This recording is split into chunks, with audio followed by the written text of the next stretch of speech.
조선시대에도 분양제도가 있었을까요? 있었습니다. 조선시대 때도 부동산 중개인이 있었을까요? 있었어요. 지금은 국평이 84제곱미터 33평인데 조선시대 때는 보통 몇 평에 살았을까요? 중산층 일반 서민 기준으로 85평. 굉장히 크게 살았습니다. 85평은 됐고 서울 40평대 아파트 자가로 보유하고 있으면 일단 성공한 인생이죠. 오늘은 시시콜콜 조선부동산실록 이 책을 리뷰해 보겠습니다. 오늘 영상 끝까지 보시는 분에게는 시시콜콜 조선부동산실록 이 책을 10분께 보내드리도록 할게요. 오늘은 제일 먼저 댓글 달아주신 3분에게 얼리버드 당첨으로 책을 드리겠습니다. 선 댓글 후 시청하시면 좋을 것 같아요. 영상 보시기 전에 좋아요 한번 부탁드립니다. 그럼 시작할게요. 저는 20대 때 하와이로 어학연수를 다녀왔었는데요.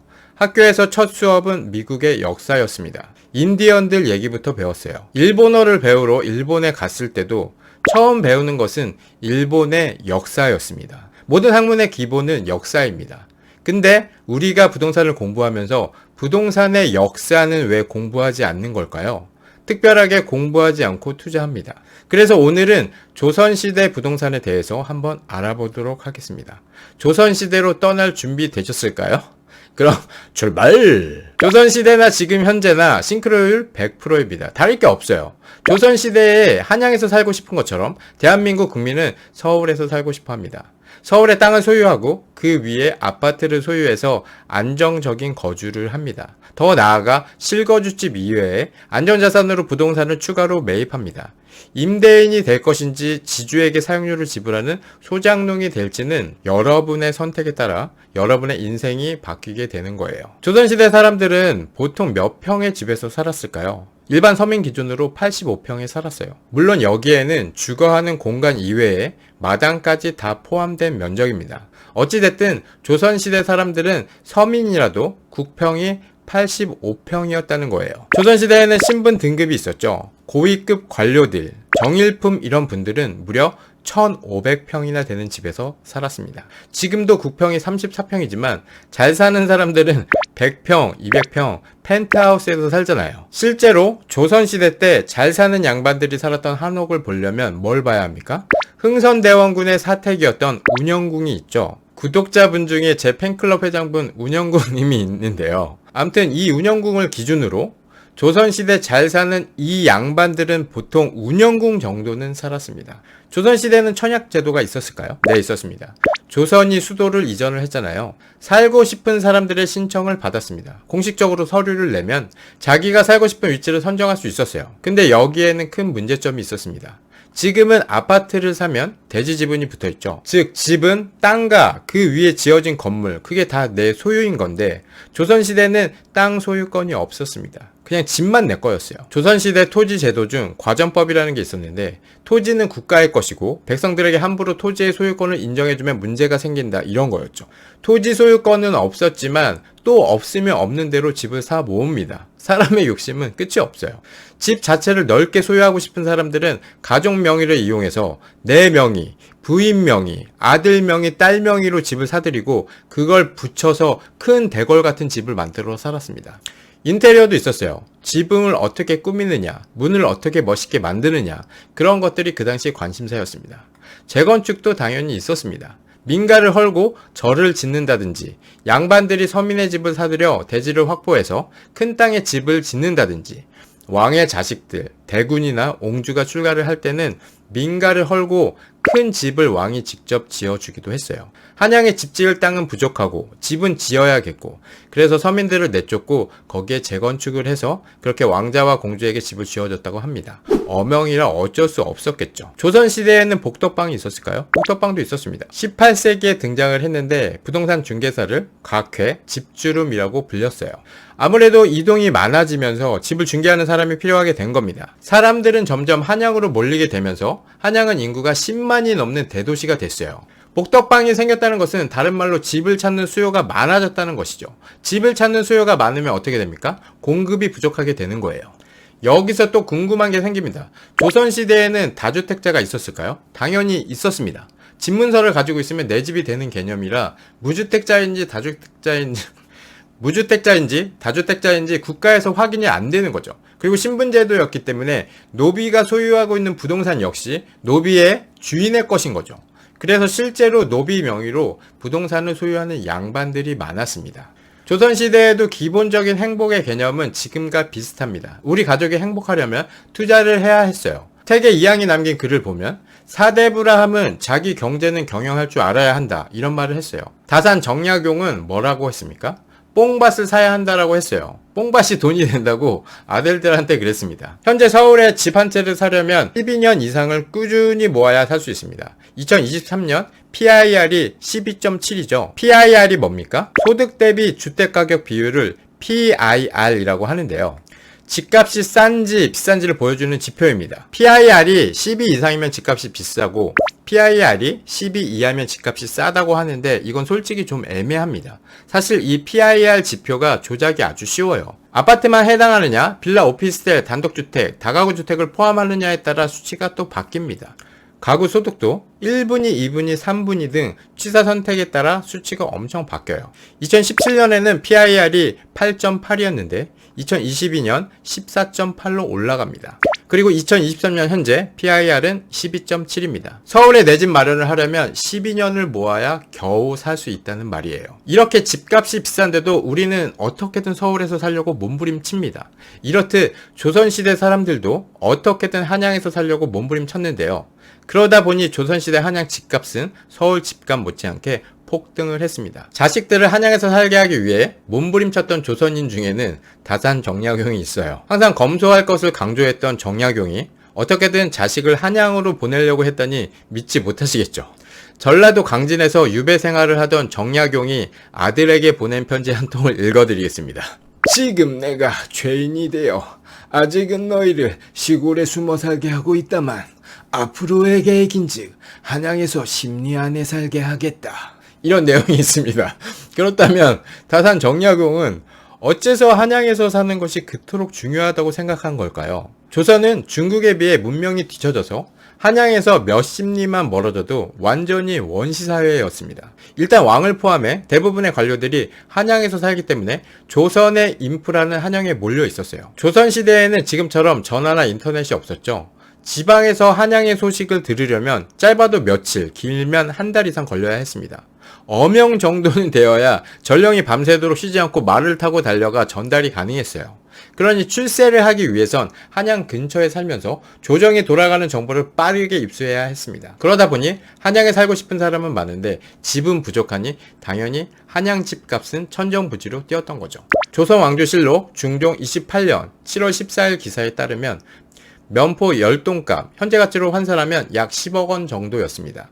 당시 조선시대의 PIR은 100이었어요. 서민기준 100년치 생활비를 모아야 한양에 괜찮은 집 한 채를 살 수 있었던 거죠. 15세기 중반에는 일반적인 수준의 집값이 면포 약 355에서 603필 정도였습니다. 16세기 중반경에는 최소 수천 필에서 최대 15,000필까지 이르렀다고 해요. 물론 면포의 가격이나 물가 등을 고려해야겠으나 100년 만에 10배 이상 뛰어오른 겁니다. 이러한 폭등의 배경에는 절대적인 공급 부족이 있었어요. 정조의 일기장인 일성록을 보면 어떤 사람이 방 10칸짜리 집을 빼앗아 방 한 칸을 3등분해서 방 30칸을 만든 다음에 이 작은 방들을 사람들에게 세를 주었어요. 지금의 고시원 같은 느낌인 거죠. 고시원의 기본 메커니즘이 뭡니까? 월세 200만원짜리 상가를 임대해서 방 10개로 쪼갭니다. 그리고 방 한 개에 40만원씩 임대료를 받습니다. 그럼 월세가 400만원이 들어오죠. 임대료 200만원을 내고 현금으로 200만원을 만드는 게 이 고시원의 기본 메커니즘입니다. 아무튼 이 쪽방 비즈니스로 재미를 본 사람의 이름은 윤태현으로 그는 당시 임금을 호위하는 호위무사 어영청이라는 기관의 대장이었습니다. 한양 집값이 이리도 비싸다 보니 집을 사고 싶어도 살 수 없고 지방에 살면서 죽어라 공부해서 마침내 과거에 합격을 한 이 초임 관료들은 대부분 가난한 사람들이었어요. 돈 없는 초임 관료들은 주로 허름한 집을 임대해서 살았습니다. 심지어 그마저도 힘든 사람들은 출퇴근 거리가 걸어서 1시간이나 되는 먼 지역에 세를 얻어서 살았습니다. 오늘날 우리를 보는 것 같지 않습니까? 직주 근접이기 때문에 한양에서 근무하는 사람들은 어쩔 수 없이 이렇게 쪽방이라도 세대로 살아야 했습니다. 조선시대 서울 사람들은 크게 사대문안 주민과 성박, 성저 심리의 주민들로 구성이 되었는데요. 정약용은 힘들게 한양으로 온 자녀들에게 한양으로 들어온 이상 절대로 서울을 벗어나지 말라고 강조했다고 합니다. 조선시대부터 서울 사대문 안을 떠나지 말라고 했어요. 우리 같은 사람들은 더더욱 서울에서 비벼야 하는 이유입니다. 왜입니까? 한번 밀려서 나가면 다시는 절대로 돌아올 수 없습니다. 고위 관료들이라고 한양에 반듯한 집이 있는 것도 아니었어요. 고위 관료가 돼도 새빵살이를 면치 못하는 사람들이 많았습니다. 대표적으로 1,000원짜리 지폐에서 볼 수 있는 퇴계 이황도 새빵살이를 했어요. 그는 정삼품직인 성균관 대사성, 요즘으로 치면 서울대학교 총장의 자리를 올랐어도 새빵살이를 면치 못했습니다. 지방에 거대한 농장을 갖고 있었는데도 그때도 서울과 지방의 양극화가 엄청 심했던 거죠. 지금도 지방 아파트 여러 개를 가지고 있어도 강남 아파트 한 개를 못 삽니다. 우리가 여전히 내 집의 가격은 올라야 하지만 국가 전체적으로 떨어졌으면 좋겠다라는 환상에 젖어 있는 한 부동산 불평등은 다음 세대, 그 다음 세대에도 해결되지 않고 오히려 심화할 것입니다. 결국엔 만국으로 향하는 에스컬레이터가 되겠죠. 조선시대에는 백성들에게 일정한 생업과 소득을 보장하기 위한 여러 방안이 고안되었는데요. 그중 조선의 건국자들이 모델로 삼았던 건 주희의 정전제입니다. 땅을 우물 정자 모양으로 구등분한 뒤 8가구가 가운데 땅을 공동 경작하여 생산물을 세금으로 납부하고 나머지 땅은 각각 경작하여 자신들의 소득으로 삼는 형태입니다. 즉 땅을 고르게 분배하고 세금을 적게 거두는 제도인 거죠. 조선의 건국자들은 정전제를 모델로 삼아서 드라마틱한 토지 개혁을 단행합니다. 수백 년간 누적된 극심한 불균형을 해소하기 위해 검문세가의 모든 토지 문서를 모아 강제로 불태워버렸어요. 그 불길이 3일이 갔다는 그런 기록이 남아있어요. 그런 이후에 토지를 나누기 시작한 겁니다. 그렇게 봤을 때 지금은 취득세를 중과하고 보유세를 과하게 때리고 양도세 역시 완전 도둑놈이네 정도로 과세를 하고 있지만 그래도 뺏어가지 않는 게 정말 감사한 거죠. 네. 정전제와 유사하게 실제 투자에 조상의 지혜를 실질적으로 활용하는 꿀팁을 알려드릴게요. NH투자증권은 주식계좌 수십 개를 뚝딱 하고 쉽게 만들 수 있습니다. 가령 9개의 계좌를 만들었다면 한 개의 계좌는 미리 양도세를 내는 용도의 계좌로 양도세 준비를 해두는 거예요. 부동산도 마찬가지입니다. 9개의 부동산 중 1개의 부동산은 리스크를 대비하기 위한 부동산으로 관리를 하는 거예요. 그렇게 세금에 관한 리스크를 처음부터 준비하고 있으면 좀 마음이 여유로워집니다. 아무튼 대대로 서울에 살았으나 서울의 엄청난 집값을 견디지 못하고 경기도 광주로 떠밀려 가거나 반면에 땅이 너무나 많아서 어디가 자기 땅인지도 모르는 김씨네 양반도 나타납니다. 어떤 사람은 자기 땅이라고는 한 평도 없어서 평생 소장료를 내며 사는데 또 어떤 사람은 고래등 같은 기와집 정자에서 배만 벅벅 긁고 있어도 돈이 쌓여서 숨 쉴 구멍이 없어요. 힘 있는 자가 부동산을 독점하고 부동산 독점이 사회적 문제가 되며 독점을 해체하기 위한 정치적 작업이 시도되었다가 다시 좌절되는 이런 도돌이표는 조선왕조 500년 내내 반복되었습니다. 현재도 대한민국에서 정권이 바뀔 때마다 벌어지고 있는 일이에요. 주택 정책은 대체로 두 가지 큰 방향이 있습니다. 하나는 고도로 발전한 주택금융 시스템과 지속적인 주택 건설 및 분양을 통해서 자가 소유 비율을 높이는 해법으로 영미권에서 추구해오던 시스템입니다. 다른 하나는 적절한 민간 임대 시장을 형성하고 적극적인 공공임대를 통해 주거 안정을 높이는 해법으로 독일이 오랫동안 구축해온 시스템이죠. 2021년 기준 자가 보유율이 60.6%에 달하는 한국의 상황은 영미권의 모습과 유사합니다. 그런데 60%에 이르는 자가 보유율에도 불구하고 한국의 주거 불안 문제는 끊이질 않습니다. 무주택자는 집이 없거나 집에서 쫓겨날까봐 불안해하고 유주택자는 집값과 금리 때문에 불안해하죠. 이제 종부세 납부 시기가 또 돌아왔는데요. 공제 금액이 6억에서 9억으로 상향해서 작년 종부세보다는 아주 많이 줄어들었습니다. 하지만 여전히 법인 종부세는 공제 금액이 없기 때문에 또 휘청휘청하고 있어요. 일시적일 거야, 금방 다시 원래대로 돌아갈 거야 라고 생각하지만 세 번째 종부세입니다. 1억을 벌려면 참 힘든데 세금으로 1억 이상을 내고 있으니 참 암담합니다.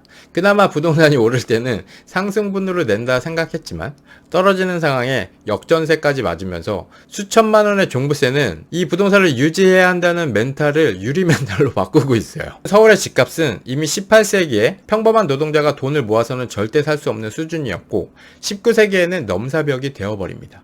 1800년 조선 인부의 하루 품삯은 대략 이전으로 월급으로 치면 6냥입니다. 1년 내내 짠돌이 짓 하면서 모아도 72냥인 거죠. 1804년 장통방 소재 가옥이 1040냥이었으니까 14년 동안 숨만 쉬고 살면서 돈을 모아야 서울에 그럴싸한 집을 장만할 수 있었어요. 근데 지금도 그렇지만 내가 돈을 모으는 속도보다 자산이 올라가는 속도가 빠르죠. 1860년대 집값이 폭발적으로 떡상했습니다. 어느 지역보다도 서울의 땅값 상승이 압도적이었어요. 당시 경기도 광주, 지금의 하남시와 서울시 송파구 일대의 토지거래 문서를 보면 1831년 박생원 댁의 노비 한금은 김성록이라는 사람으로부터 900냥을 지불하고 논을 사들입니다. 그리고 노비 한금은 장심여라는 사람에게 3000냥을 받고 팝니다. 3배가 넘는 수익률이죠. 노비 한금의 이름으로 샀지만 실질적인 소유주는 박생원이었어요. 그런데 이 땅을 사간 장심여라는 사람은 하남 지역의 땅을 영끌을 해서 싹쓸이를 합니다.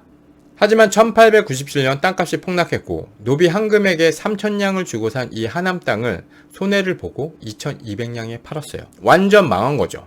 100년 전이나 지금이나 똑같죠. 같은 땅으로 누구는 3배로 튀겨 팔고 누구는 손해를 보고 피눈물이 납니다. 조선시대 한양에서 살고 싶은 것처럼 대한민국 국민은 서울에서 살고 싶어 합니다. 서울의 땅을 소유할 것인지 지주에서 사용료를 지불하는 소장농이 될지는 여러분의 선택에 따라 바뀌게 됩니다. 전세를 사는 사람을 어리석다고 하는 것이 아니에요. 집 살 생각이 없는 사람도 많고 사고 싶지도 않은 사람도 많습니다. 모두에게 집을 소유하라고 강요하는 게 아닙니다. 하지만 집을 사고 싶은데 방법을 몰라서 못 사는 분들에게는 그 방법을 열심히 찾으라고 말씀드리고 싶어요. 부동산을 사고 파는 경험과 보유하고 있는 부동산이 떨어지고 오르는 경험을 반드시 해보시길 바랍니다. 그리고 나면 투기꾼이라고 욕하던 자신이 어느새 투기꾼이 되어 있을 거예요.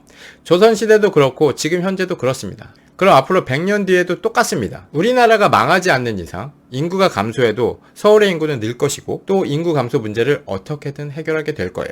다자녀 특공, 다자녀 특례 보금자리론, 기타 등등 혜택으로 인구 증가를 유도할 겁니다. 짜장면 값은 2만원이 될 거고 치킨 피자는 5만원을 찍는 시기가 올 거예요. 근데 부동산은 여전히 지금 가격일까요?